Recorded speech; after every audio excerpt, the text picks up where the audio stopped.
You called in? We're all good? Yep. All right, if you could all please stand for the Pledge of Allegiance. Pledge allegiance to the flag of the United States of America and to the republic for which it stands, one nation, under God, indivisible, with liberty and justice for all. Thank you. All right. Under delegations is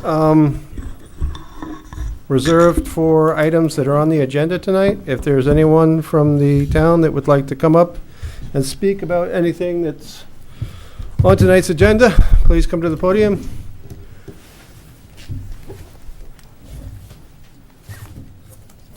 Hearing none.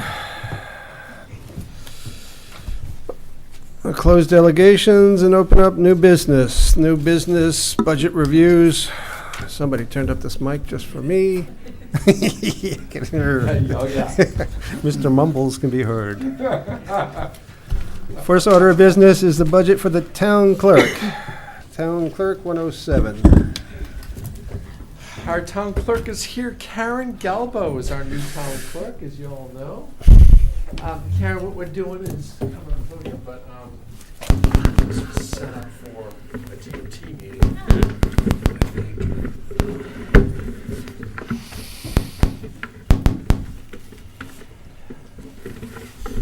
Yeah, I think that might be right. Town clerk is, the budget is pretty standard and straightforward year after year, but there are some funky things on there you may want to have questions on, and how that all works. Of course, it's a department that has significant revenue sources as well, as you see down at the bottom. And Karen is, how long have you worked in the office? You're now the town clerk, but you've been in the Total office 15 years. 15 years. So she's well versed in what's going on in there and doing great. So is there anything you'd like to walk us through that are big changes and things that are sticking out? Well, we're now down to 2 people. So there was an increase in overtime, a little bit of an increase. So when I'm out of the office, my assistant, she can't take lunch, so that kind of thing. Not a ton, 750. And we did add in a new line item for part-time clerical support. It would really just be an emergency thing if, God forbid, I was out and Brooke got sick, or Brooke was out and I got sick. There would be, and I just estimated that at, 4 weeks, $16 an hour. I mean, totally an emergency thing. And to further take that out, you make sure you at least we highlight that. That was traditionally a 3-person office, and it has been that way for decades. And we're going to go down to a 2-person office and do some job sharing on this floor between several different offices. But it is impossible to run a 2-person office when someone's on vacation and someone needs to go to lunch or use the bathroom, or also, what happens. Murphy's Law is someone will be on vacation, someone gets sick and can't be in. And that's where we have a padded $2,400 in there for a clerical to bring someone else in for that period of time. Yep. And we have some people on reserve, some retirees that we can call in, some past town clerks, et cetera. They can come in and cover emergency situations. So we're saving a full-time and, of course, the benefits that go along with full-time to put the $2,400 in as a cushion. And there was an account that we actually took out of here, the 257, the preservation, used to be for $8,000. And on December 1st, they raised what that was is $2 for every land record document that was recorded on the land record would go into that account, and then it would get paid to the state. On December 1st, that fee of $2 was increased to actually $8 a document. And so that account, we were going to budget it at like $27,000. It would have been a big increase in that. But it's just money that comes in and goes out. So it goes right to the state at the end of the month. So we've done this in several cases. We've taken that right out of the budget and just put that in a different form. Where does that show up now in their budget? We did this on LoSiP and we did this. So we removed it from the traditional budget, and For various other fees that we submit to the state, we have them in like balance sheet accounts, so what goes in then goes out, so then the account just zeroes out. So it's not actually part of the budget. Okay. And it makes more sense. To go up to $27,000 would look like the cost of government is costing that much more to run our town. It's not accurate, so why Pass-through not take account. these pass-throughs out? Yep. Good. So those are the only ones that there were any changes on, actually. Okay. Does anybody from the board have a question? You filled in? Yeah, trying to find a pen, but I'm okay, thank you. Okay. You on? No, I got extras. make sure. Yeah. It's a safety violation. Okay? Ann? Yeah, this is just an item that sort of, I've never been able to figure out what it refers to, but what is the miscellaneous dog revenue of $54,700? I guess it's still in under your purview. I'm reading my notes correctly. And if we go back to the revenue section, it's in there. Go ahead. Oh, if I may? Yeah. Well, that actually isn't related to the town clerk's office. That's Okay. related to the animal control budget. Okay. And so what that represents is Waterford pays for half the salaries and benefits. So that's what that revenue is. Okay. So in Department 226, which is the ACO department, that represents half the salary and benefits. And then there's also some miscellaneous revenues that we take in for boarding and other collectibles that okay. the ACO bills out. Okay.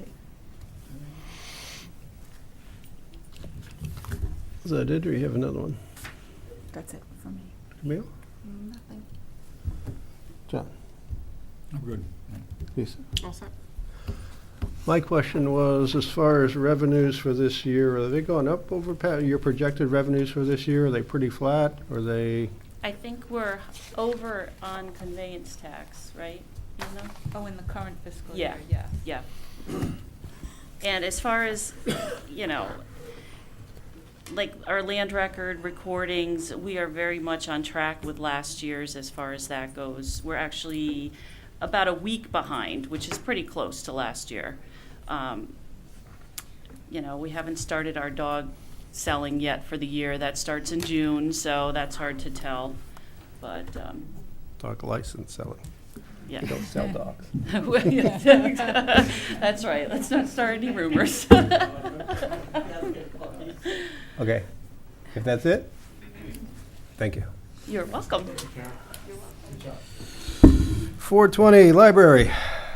Just ask you folks over here to get on the microphones, okay? And Camille can have one, and then you two can share one, or vice versa. But just make sure on the mics so people at home can hear us and see us. Thank you. Thank you. Hey, Lisa. If you haven't met our library director, it's your loss. Lisa Timothy has been on the job now for a couple of years. 15 years this July. But 6 is directly this July, I think. Six is our director. Yeah, can you believe it? It's been a long time already. Time flies, and I've grown into having a real deep appreciation for what the library does and who it serves in our town, and how important our contribution is to the health of the library and our outreach on this. So Lisa can explain to you about the fact that she has a board of directors, a board of trustees, I think. I have a board of trustees. I affectionately call them my 19 bosses. They serve for 3-year terms at a time. The way we are funded is that the town gives us a large appropriation. We also have a foundation and some private money and a decreasing amount of state money. And that's turned over to the Board of Trustees, who turns it over to me to administer the library for the year.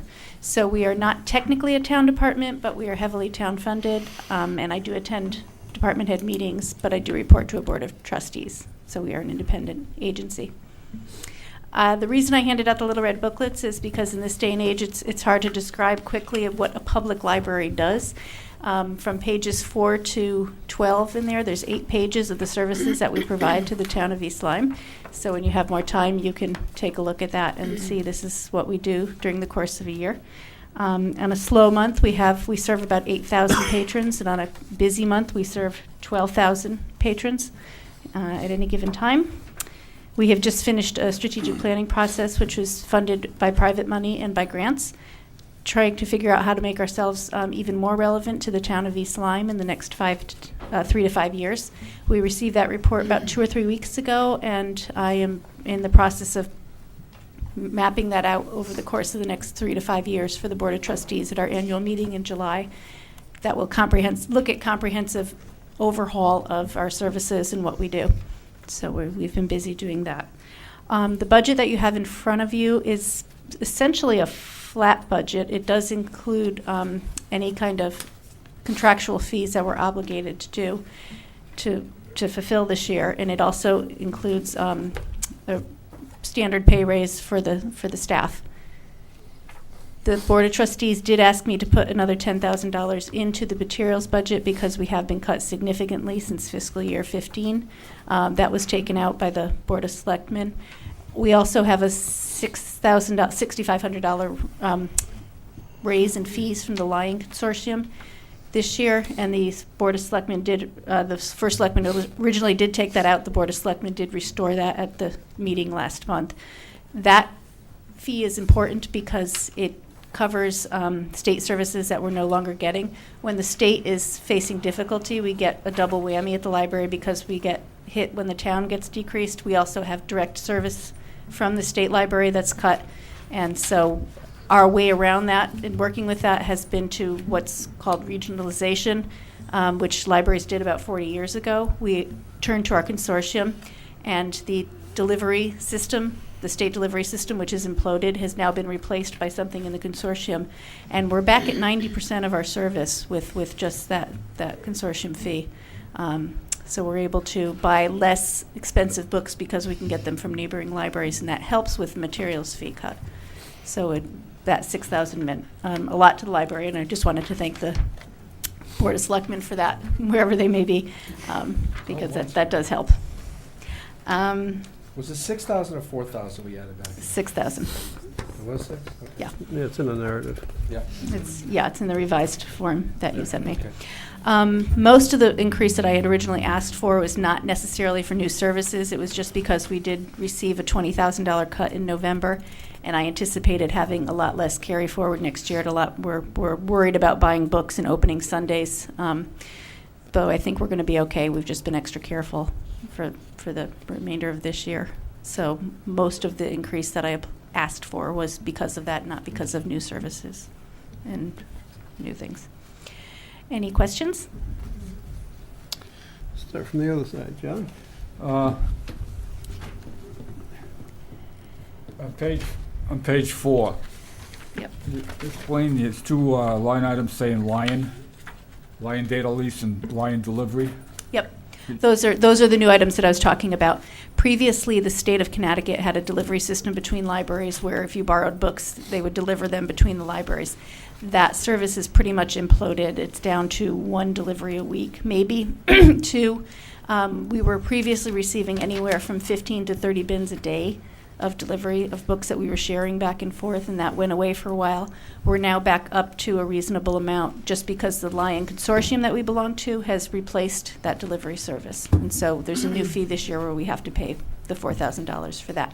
The additional $2,000 for Lion for the data is because cybersecurity reasons, the CPU in Middletown that runs all of the libraries in our consortium is not as protected as it could be. If it went down, we would lose library service for up to 3 weeks.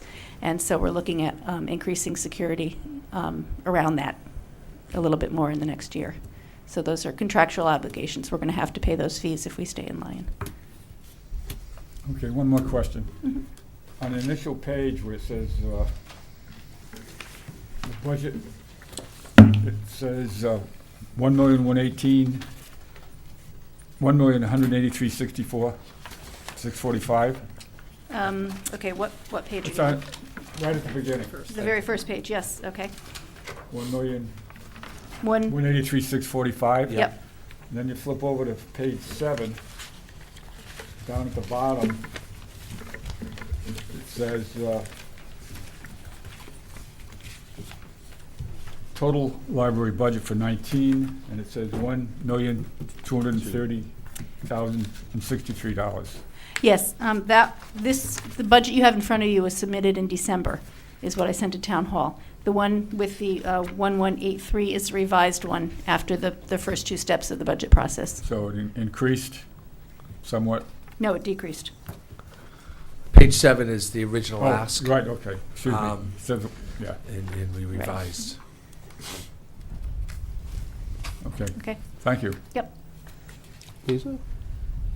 Hi, Lisa. Hi, Lisa. So, I'm on page 1. Just, Lisa, help me out, explain that comment to me.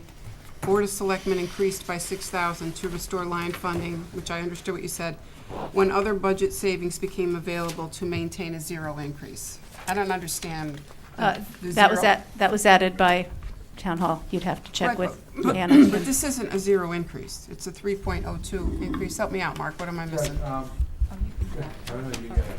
So, when the Board of Selectmen were deliberating, they made several reductions, and then after they made reductions, as a result of what they reduced, they increased this line item. And they left the budget, the town budget, at a zero increase. So it's really talking about the overall picture, not just specifically the library budget.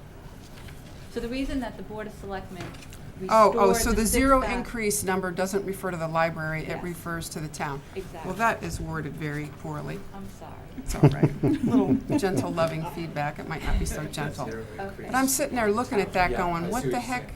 saying. Okay, that answers that question. So, now, let me ask a question if I could about, so I understand the library employees do not receive step increases or non-affiliated longevity pay. Is that right? That's what I see in the They're not notes. town employees. We're not town, no. They're not town employees. We're not town employees, we're not unionized, we're not union Okay, employees. that answers that question. The last note on page 2 of 2 says, the increase in what we asked for from the town is not simply an increase in spending, it also reflects diminished funds to the library directly, blah, blah, blah, and a mid-year reduction from the town during fiscal year 18. So did we have to cut the library budget this Yeah, year? we cut all budgets, almost all budgets across the board when Governor Malloy around December decided to cut everyone's budget. So we suffered at 1.2 in town. We were budgeted for maybe a $300,000. We had that padding in there for $300,000. Yeah. Wisely, we put that in there. So it was $900,000 we had to go make up. The library, like many other departments, had to take a little bit of a hit. And- How much? 22,000. What percent was that? Do you know? I don't know off the top of my head. Okay, that's fine.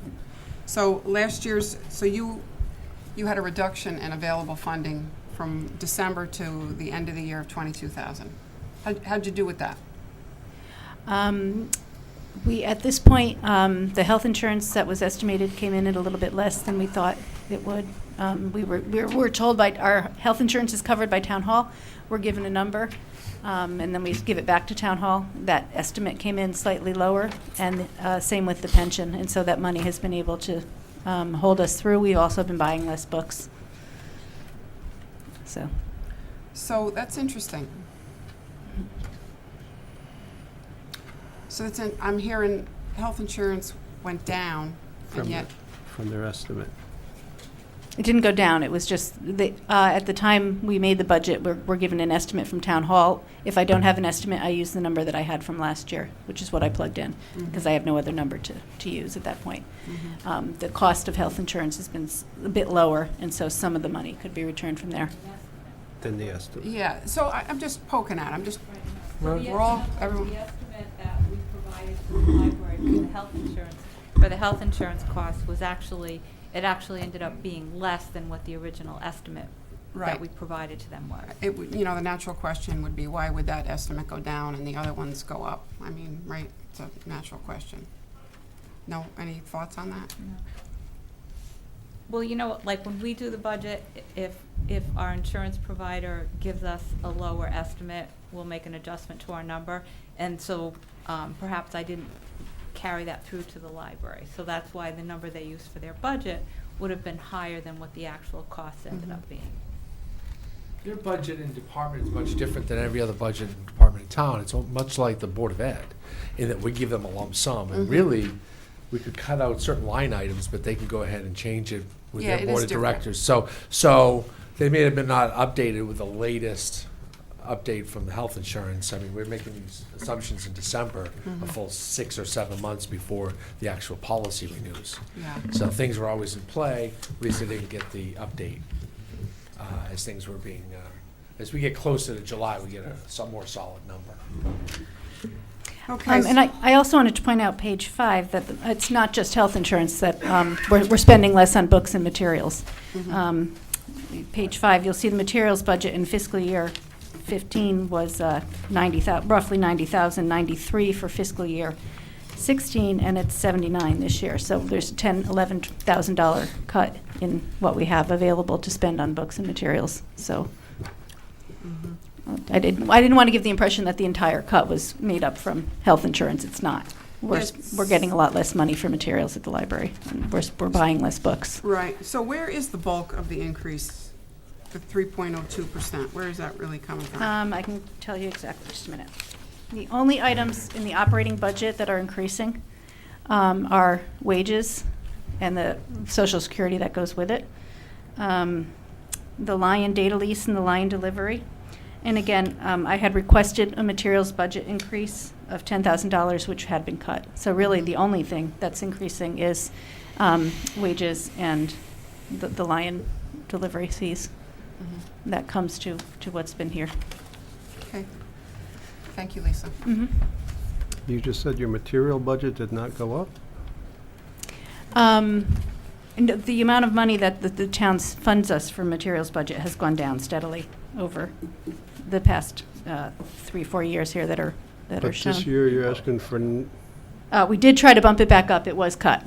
So again, this was submitted in December. Since then, the 10,000's been subtracted. We're back down to the 79,000 that we are at for this year. okay. I'm sorry.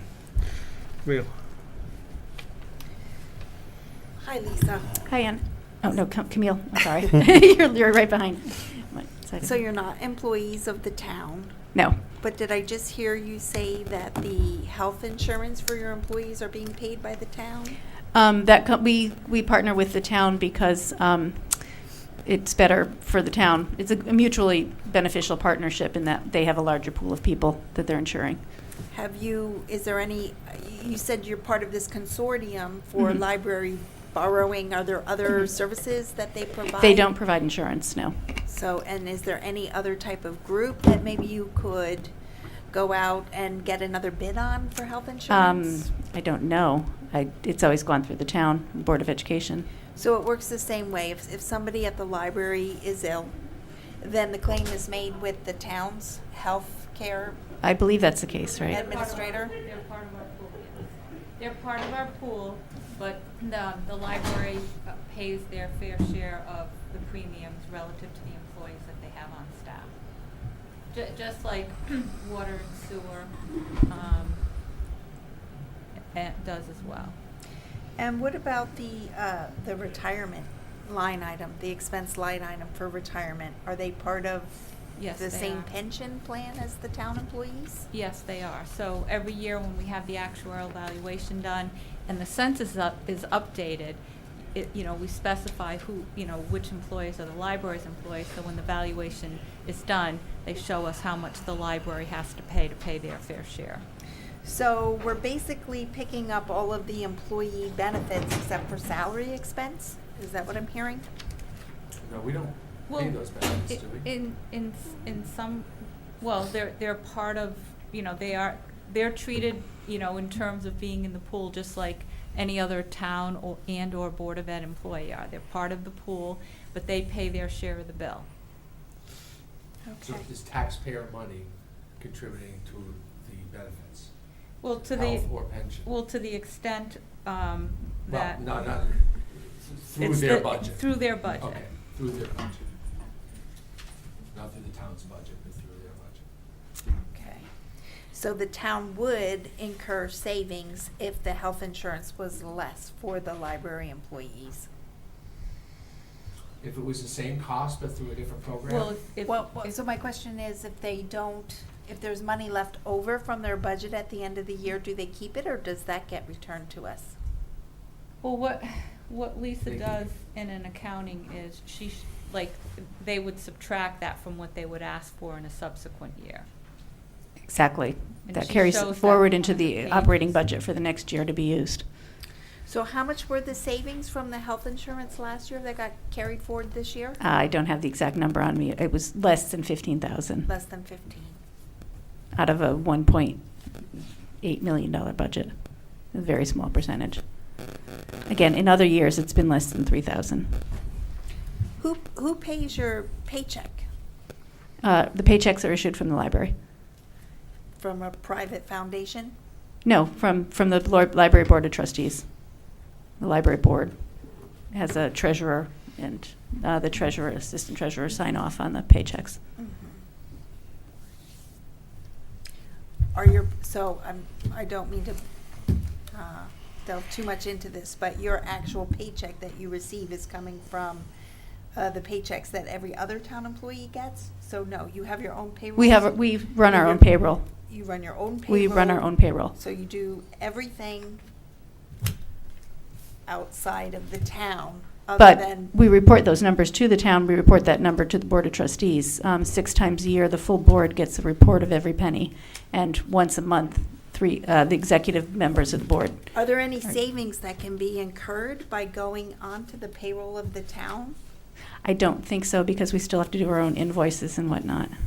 I don't. See, we are grandfathered in for a once-a-month paycheck, too. So we would lose that if we changed it. Right now, we issue paychecks once a month. We're grandfathered in to do that. So we only run it once a month, not twice. That does save some money, I'm sure. Okay, so your payroll taxes are being funded by your... Our budget, yeah. account, your budget Social Security is also. funded, taxes, Mhm. state taxes. Okay. Everything else goes, we do all of that in-house. Okay, it's just one of those areas where I'm looking to maybe consolidate some services if you're paying for a separate payroll service to generate We're your not, checks. no, that's, our staff does that. We're not paying for anyone outside to do that. Okay, And in fact, we've moved our accounting system from something we were paying for to QuickBooks so that we could eliminate money on that and save money on that. Mhm. We also lost our bookkeeper. Suddenly, Judy Layden passed away very suddenly last month, and right now the assistant director has actually just stepped in and is doing it. Mhm. So we're kind of scrambling to land on our feet with that, which we are. So you but- do your payroll through QuickBooks anyway, which Yep, is... we do it through Okay, QuickBooks. that's very We- inexpensive. Yeah, and it's super inexpensive because we qualify for TechSoup as a nonprofit. I think we pay less than $50 a year for the software, Mhm. and we run it in-house, so we don't pay anyone else to do it. Very good. We also do that for our technology. We don't have an IT person, but we have a 41 computer network that we run, and thousands of people that we serve every year with computer services, and we don't have a technology person or any. We do that all in-house.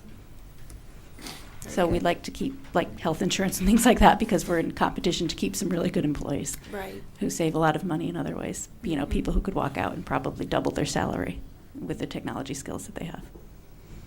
They Very save the good. town a lot of money. Mhm. No further questions. Thank you. Mhm. Yeah.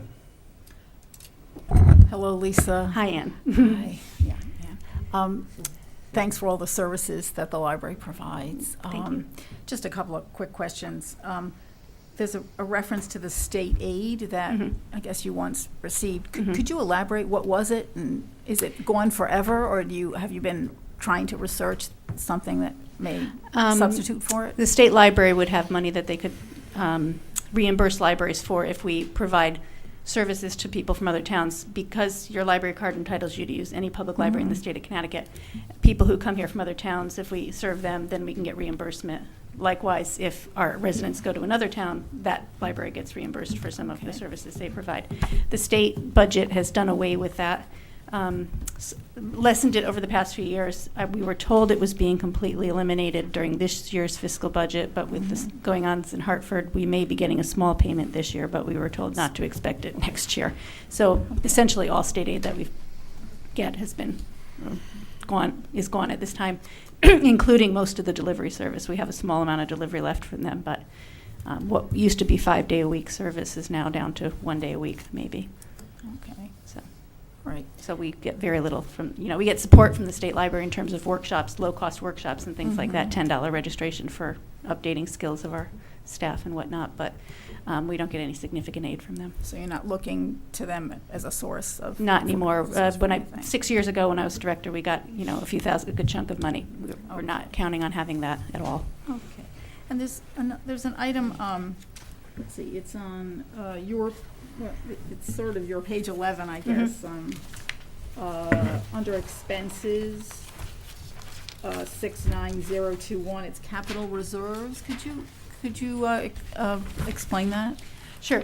Page 11 is the annual fund budget. That's money that doesn't come from the town. This is private money that we raise through our annual fund drive. Okay.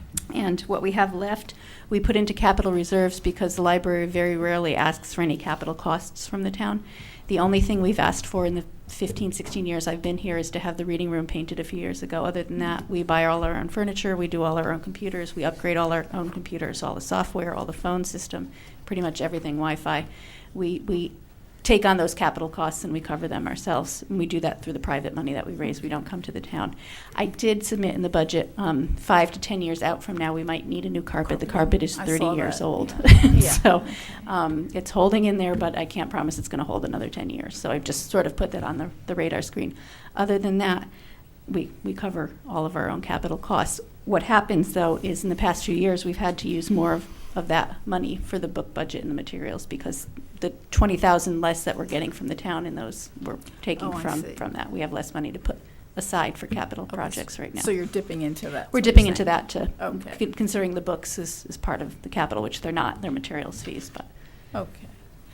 Last question about your strategic planning study that was recently completed. Anything on the horizon there? I know you've just gotten the information, so you probably haven't fully digested it yet, but is there anything on the horizon there that would be helpful in terms of cost savings for the library? Restructuring our staff, I don't know that would be cost saving though, but looking to better meet needs in the town and whatnot. A lot of it focused on a need for a different physical space, which would again go to capital costs if the community center was ever renovated. There are spaces we would need, study rooms, meeting rooms that we're very short on now. Our meeting room is constantly being scheduled and used. We could use 2 or 3 more in some programming space, things like that. Those aren't cost saving, obviously, and we've sort of set those aside for now. And we're starting to work on some of the programming ones that wouldn't be so expensive, but would be more relevant to a 21st century library. Okay. Thank you. Thanks. Jason? I don't have any questions.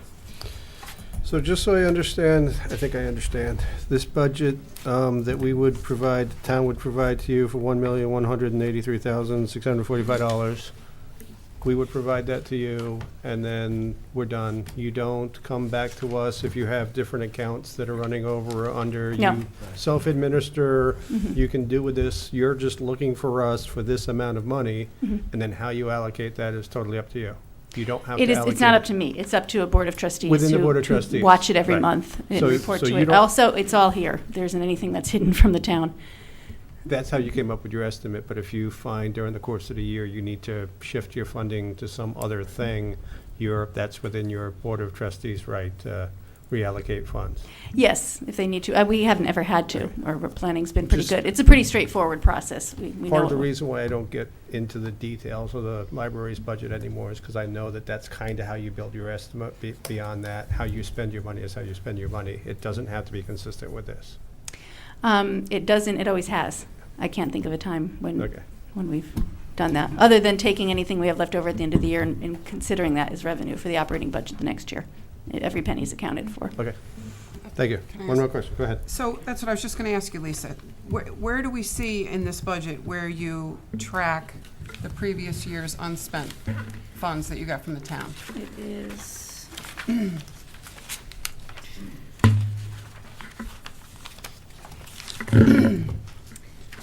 Okay, page 7, credit forward. Credit forward. Yep. Okay, Okay, and you'll see it's been about 20,000 okay. each year. So It's y- down to 10 this year, which is generous because it should be at 0 because we lost the 2021. Right, so 10 is your estimate for what you'll have left over, is that Yeah, how and you do that's a that? generous Little cushion. estimate. It should be probably closer to 9 or 0. Like I said, we may run out of book money in June. Okay. We may just have to Nope, hold a few That's what I waters. just wanted to see, great. So. Okay, thanks. Okay. It's for internal contingency fund. Okay, any other questions for the library? Thank you. Thank you. Number 110, register. Mary Smith's here tonight. And with the polling places becoming a place of interest for security issues, I thought it was more important to have Mary here. You might want to have that discussion about security, if that's in here, or... We don't have the security in there, but it's definitely becoming an Yeah, so- issue. After November's election, we had a couple of run-ins. We had the police, we did hire police officers for that day. However, we didn't have enough. We're outgrowing our spaces. We're going to eventually need another polling district, but that's down the road 5 years, let's say. But still, it's difficult, and you deal with some very interesting individuals that have an axe to grind, and you don't know when they're going to show up or where they're going to show up. So we definitely need to look at the safety of our people, and that's something that we should look at both schools. We tried to have a floater officer, gubernatorial. It's going to be a good turnout this year, I would say. You know, we're going to have 2 brand-new candidates, so that's something that we don't have covered in this budget. We have dropped things from the budget. We have dropped telephones because of the new computer technology for the individuals that have the accessible voting system. It's a touch screen, so we don't need a fax line any longer, so that cut that out. And that's a wonderful system, and I would encourage people that even have arthritis to use that. You don't have to be visually or hearing impaired. It's for any type of disability. The security, the police do pick up. They're putting extra people on. This comes out of their overtime budget. And they'll be here, I think, Thursday. It's one of the many things they just cover. It's a day-to-day thing. We decided not to put the security in this and blow this budget up. It's just extra police that we schedule on that day, and we have them roaming. But we're probably going to need to start stationing cops at the place. It's becoming more and more evident that people are angry and there's some divisiveness out there. And actually, we had an incident during this past presidential election. So it is what it is. Cost of security, but we've chosen to keep that in the police budget. Thanks. Okay. Any questions on the budget? We always have questions. Well, okay. Line 201. I'm just trying to, so it says. Communication telephone, that's our share of the lines that we have in the community center. And then we have 3 lines 2 in the community center for election day, 1 in the high school. Those lines get turned on, those lines get turned off. We pay $1.72 a month to keep that telephone number, but otherwise those are inactive lines. But they have to come out or at a poll, flip something which turns them on for election day. And then you have another line at the office. Right, we have 2 phone lines there. Okay, that's just trying to figure out where the 1,000, not that it's much, where it came from. Yeah, no, we cut 3 lines out because we had the fax, they were actual fax machines for the voter with the disability. And that was a state requirement. That's not something that we can just toss away. That's it. And There's not a lot of room here, so if we were ever, if we ever had to go through a referendum process 3 times, Yeah. we don't have money for it. Mm. It'd have to come out of contingency or somewhere else, and we always are transferring money around. We've really trimmed that down in the years Oh, past. yes, It and was we'll a have 2. much We'll have, fatter yep. budget. We'll have the annual May budget referendum, Right. and we'll have the primary for governor, which comes out of that too. Right. But should something else come up, an extra referendum, or if we're purchasing something, and those things come up as well, we'd have to go back and find Right. some money somewhere. And every 250 voters requires one great privacy booth at the tune of $400 each. So we're constantly keeping track of that, and that comes out of election day supplies too. So we have 4 that we need to replace right now. Did you have a question? No, I don't. Okay. No questions. Okay. Thanks. Great detail. John, Good. I do have a question. Oh, Oh, you ran away too fast. Almost made it. Come on, I don't go that fast. Your Election day expenses and referendum primary expenses, 20,000, 17,000. They both seem like really round numbers that you've been carrying forward for a couple of years. Do you know what the actuals were? Is that really what it cost? Actual election day in November, I want to say was 85 plus, I want to say it was 12,000 when everything was done with our supplies and things and such. your actual and 17 are obviously shown, Mm-hmm. Yeah. which is higher than what we're budgeting for, right? Yeah, we've, 16,000 and 22,400. Just when I see the round 20,000 year after year after year, it feels like there's an actual in there somewhere that's less than that. And as we look for margins, that's a margin, right? Likewise, the referendum is 22 and the budget's 17, so it's kind of the opposite. well, and we creep up a little bit to find the people to staff the day. It's difficult at, a stipend of $150 a day. We've had to go up a little bit because they're here 15 hours a day. And we feed people too. Which for me would be a 10% raise. Okay, thank Okay? you. Can I leave now? Really? Thank you. No, well, one more, no, I'm good. Parks and Rec, 421, 422. This is one of our big budgets. You know Dave Putnam, he's been at this for a long time. We're, as you know, I know you